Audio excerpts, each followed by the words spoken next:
নমস্কার বন্ধুরা, আজকে বানাবো ভেজিটেবল সুমুই। এই সুমুইটা দেখতেও যেমন খুব সুন্দর হয়, খেতেও খুব ভালো হয়। তা কীভাবে বানাই আপনারা পুরো ভিডিওটাই দেখতে থাকুন। ভেজিটেবল সুমুই বানানোর জন্য এখানে নিয়ে নিয়েছি সুমুইটাকে আমি হালকা করে ভেজে নেব। এখানে প্যান বসিয়ে দিয়েছি, প্যানের মধ্যে সাদা তেল দিয়ে দেবো। সুমুইটা প্যানের মধ্যে ঢেলে দেবো, হালকা করে একটু ভেজে নেব।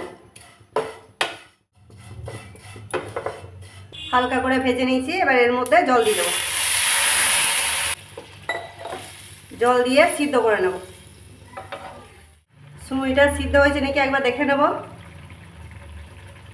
সুমুইটা সিদ্ধ হয়ে গেছে, এবার নামিয়ে জল ঝরিয়ে নেব। সুমুইটা জল ঝরাতে দিয়েছি, আর এখানে কিছু সবজি কেটে নিয়েছি। সবজির মধ্যে নিয়েছি কাঁচা লঙ্কা, পেঁয়াজ, গাজর, মটরশুঁটি, টমেটো, বাঁধাকপি কুচি আর ক্যাপসিকাম। তাই এগুলো এবার আমি ফ্রাই করে নেব। প্যান বসিয়ে দিয়েছি, প্যানের মধ্যে 2 চামচ সাদা তেল দিয়ে দেবো। কাঁচা লঙ্কা কুচিটা দিয়ে দেবো, পেঁয়াজ কুচিটাও দিয়ে দেবো। হালকা করে একটু নেড়ে নেব। পেঁয়াজটা হালকা করে একটু ভেজে নিয়েছি, এবার দিয়ে দেবো গাজর কুচি, মটরশুঁটিগুলো দিয়ে দেবো, বাঁধাকপিটাও দিয়ে দেবো। হালকা করে একটু এগুলো ভেজে নেব। সামান্য একটু নুন দিয়ে দেবো, সামান্য একটু হলুদ গুঁড়ো দিয়ে দেবো, আর একটু লঙ্কা গুঁড়ো। এটা ভালো করে মিশিয়ে নেব। 2 মিনিটের মতো ঢাকা দিয়ে দেবো। 2 মিনিট হয়ে গেছে, ঢাকাটা খুলে একবার দেখে নেব। হালকা করে একটু নেড়ে নেব। এই সবজিগুলো একটু সিদ্ধ করে নিয়েছি, এবার দিয়ে দেবো টমেটো কুচি আর ক্যাপসিকাম কুচি। এটা দিয়ে ভালো করে মিশিয়ে নেব। এই সবজিগুলো হালকা করে একটু ভেজে নেব।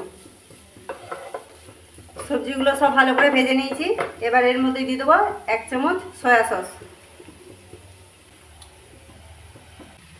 সামান্য একটু দেবো ভিনিগার, 1 চামচের মতো চাট মশলা। হালকা করে একটু নেড়ে নেব। সব সবজিগুলো ভালো করে ফ্রাই করা হয়ে গেছে, এবার সিদ্ধ করা সুমুইটা দিয়ে দেবো। সুমুইটা ভালো করে সবজির সঙ্গে মিশিয়ে নেব।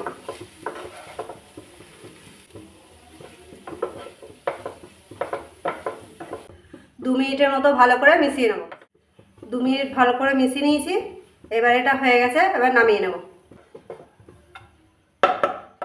এই যে বন্ধুরা, ভেজিটেবল সুমুই রেডি। এই ভেজিটেবল সুমুইটা খেতে খুব সুন্দর হয়, পুরো চাউমিনের মতো। তা বাড়িতে একবার অবশ্যই বানিয়ে দেখবেন। তা কেমন হয়েছে কমেন্টে লিখে পাঠাবেন। ভালো লাগলে লাইক করবেন, চ্যানেলটাকে সাবস্ক্রাইব করবেন।